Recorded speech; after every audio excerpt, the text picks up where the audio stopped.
Todo funeral por si só é um evento lúgubre e trágico que remete à fragilidade humana. Para o Dr. Henry Frankenstein e seu assistente Fritz, este enterro nada mais era que uma oportunidade. Sem vínculo algum com a família da vítima, eles desenterram o corpo na esperança de levá-lo ao laboratório que o Dr. Henry Frankenstein administrava, mas o experimento a que submeteria aquele cadáver poderia ser o estopim para o desencadear de uma série de eventos que revolucionaria a ciência e a religião como as conhecemos.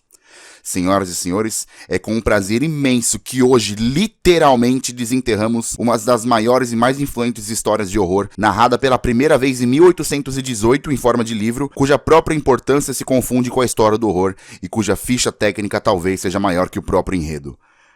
Com vocês, Frankenstein. Antes, só um adendo. Se você se estranhou com o nome Henry Frankenstein e não Victor Frankenstein, tá? É uma diferença de adaptação do livro para este filme específico. Existem outros filmes em que o Dr. Frankenstein é Victor e outros que o Dr. é Henry, mas no livro ele é Victor.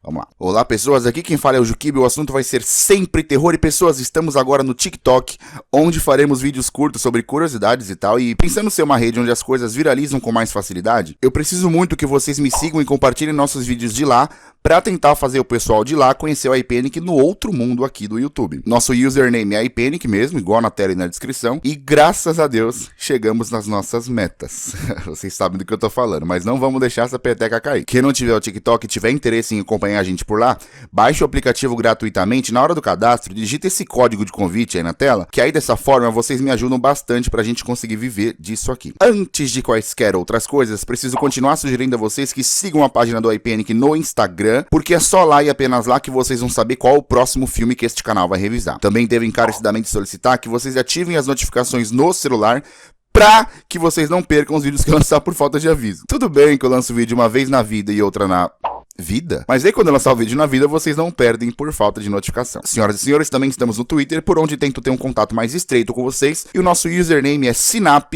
que é iPanic ao contrário, e claro, com 4 no lugar do A. Ah, outra coisa. Talvez nem todos vocês saibam, mas essa frequência de vídeo só tá sendo possível porque fomos demitidos do nosso emprego formal, ou seja, estamos sem renda alguma.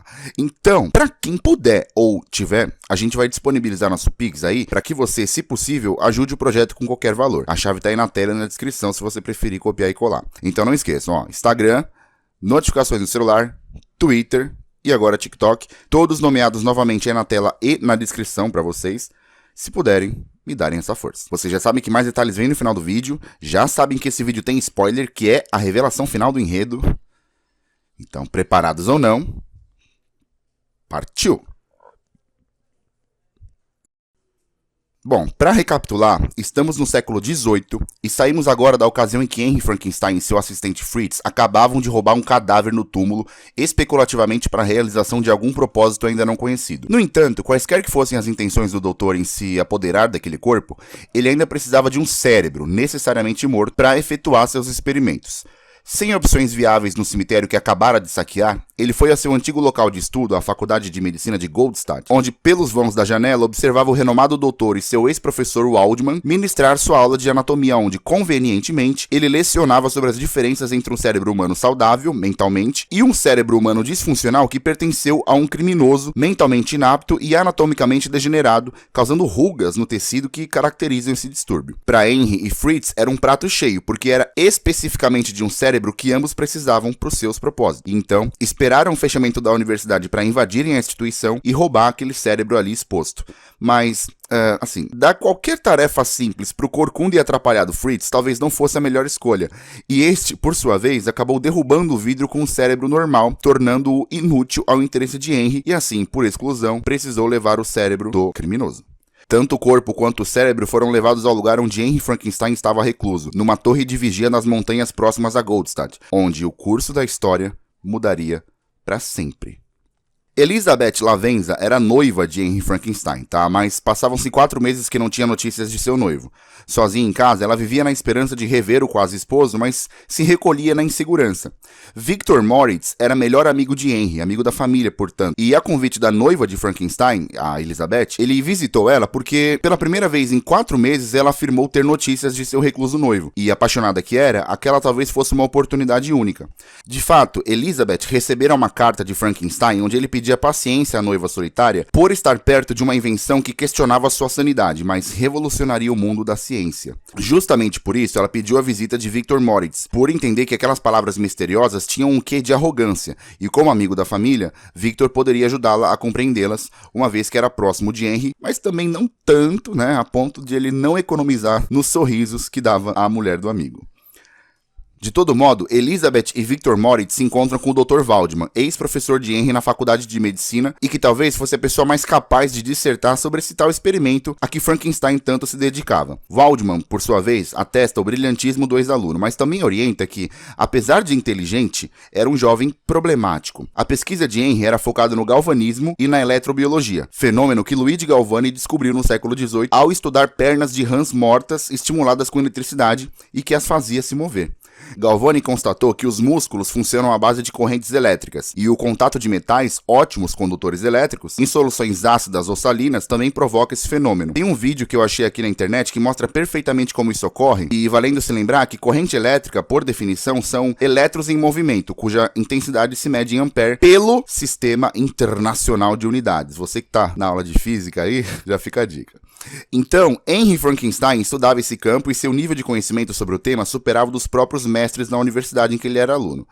Porém, o que Galvani experimentou em 1790 eram apenas estudos, que somente mais tarde foram comprovados teoricamente por um outro físico chamado Volt. E esses estudos eram feitos apenas em animais de pequeno porte, mas Henry Frankenstein queria estendê-los para a vida humana. Gente, vocês têm base do que está acontecendo aqui? Vocês têm noção das coisas? Frankenstein queria usar a física para dar vida aos mortos, e justamente por esse motivo roubava cadáveres do cemitério e o cérebro na universidade para compô-los juntos numa própria criação que ele, através de seu estudo, gostaria de reviver.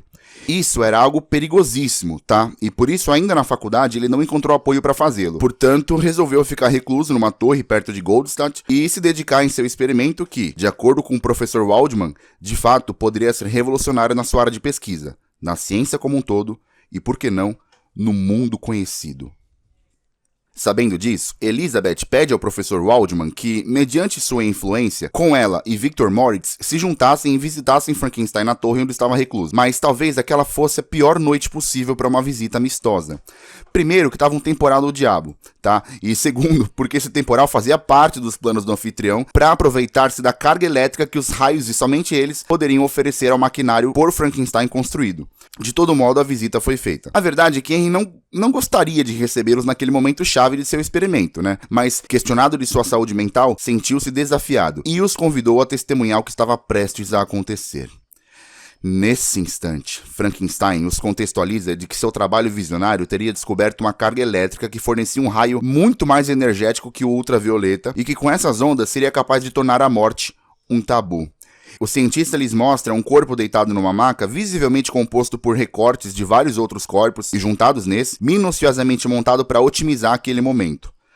Tensão, pessoas. Tensão, porque tensão é a diferença de potencial entre dois polos, tá? É porque eu tô achando que tô dando aula. Tensão, porque o tão sonhado momento chegou e o experimento a que Henry se dedicou por tanto tempo finalmente estava na iminência de ser testado. O corpo retalhado da criatura foi elevado ao topo da torre através de correias estrategicamente montadas para ser alvejado por esses raios provenientes da tempestade. E, senhoras e senhores, eu juro por Deus, os poucos segundos expostos à carga elétrica foram suficientes para dar vida ao morto. Uau!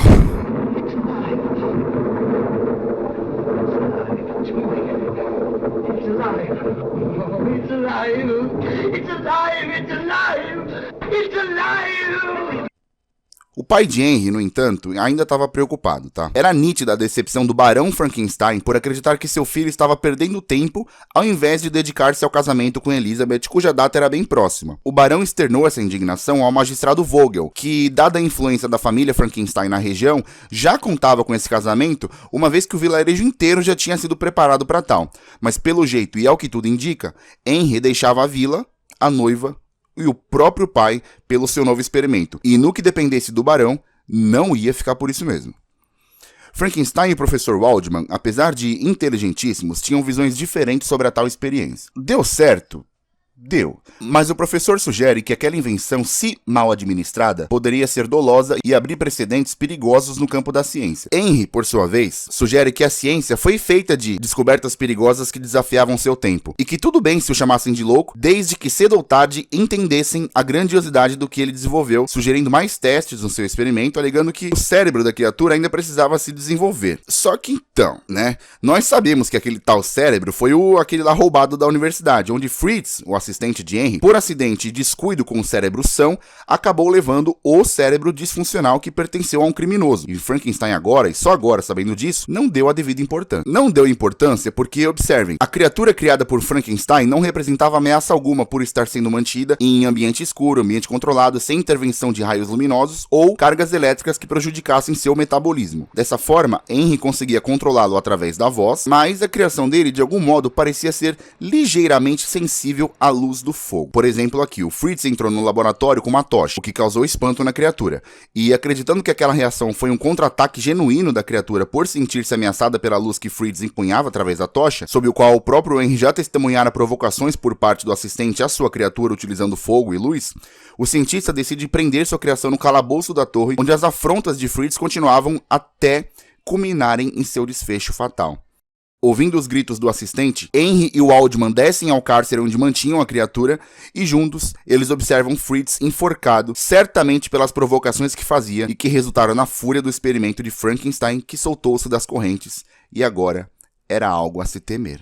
Nesse instante, rigorosamente nesse instante, podemos dar nome aos bois e inferir que a criação de Henry chamar-se-ia Frankenstein, enquanto ao doutor mencionaremos apenas Henry. De fato, a notícia testemunhal da morte de Fritz não caiu bem ao orgulhoso Henry, que, enviesado pela autoria da criação, talvez em seu íntimo não admitia que algo pudesse ter dado errado.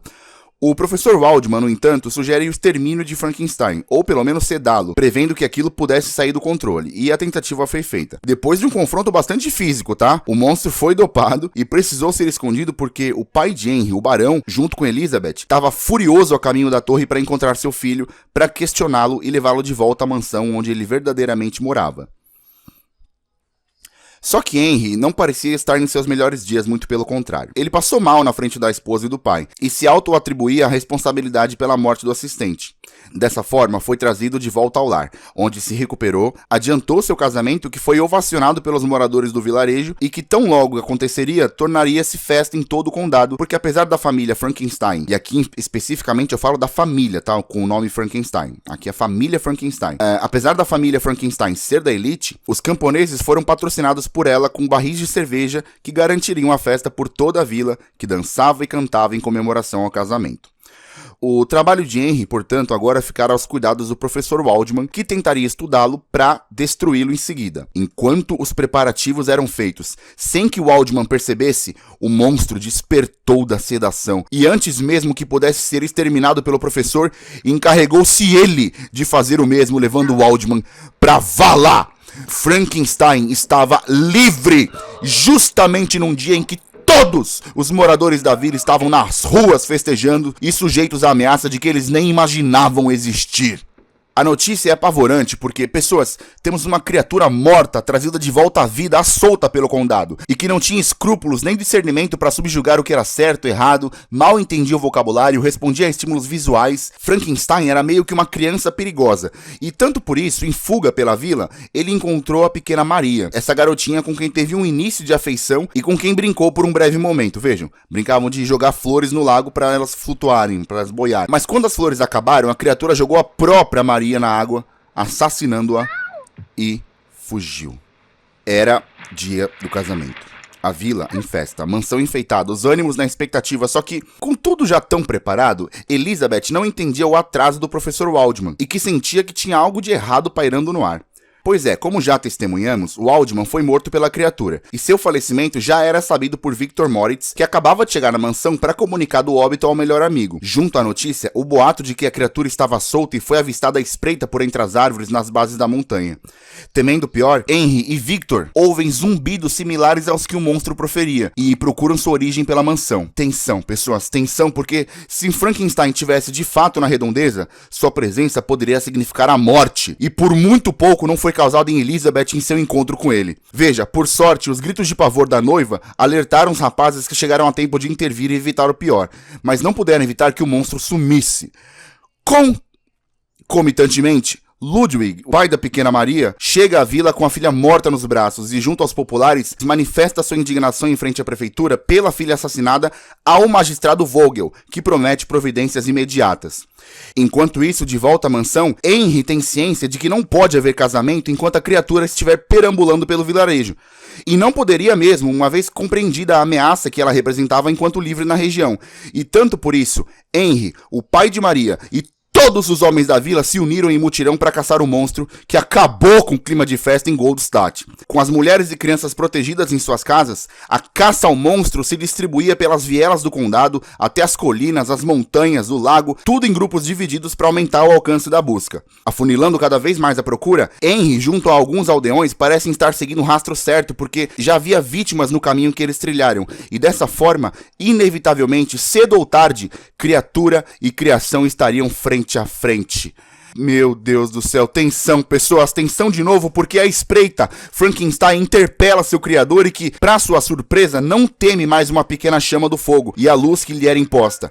Um confronto bastante físico acontece, e desacordado, Henry é levado pelo monstro, que é visto pelos populares subindo as montanhas para levá-lo a um velho moinho, onde, em questão de segundos, estaria isolado. Os aldeões, portando suas tochas, encurralaram o monstro, mas não podiam simplesmente incendiar o moinho porque Henry ainda estava lá dentro, sendo mantido refém. Ao voltar da consciência, doutor e criatura travam mais um confronto físico que culmina no arremesso de Henry para fora, deixando Frankenstein sozinho e agora sim vulnerável ao incêndio mortal que selaria seu fim. No fim das contas, Henry sobreviveu. Junto à nova chance, o aprendizado de que o homem não pode brincar de ser Deus, como ele mesmo afirmara em certo momento. A arrogância e prepotência de criar um mecanismo que desafia as leis da vida normalmente acaba em morte.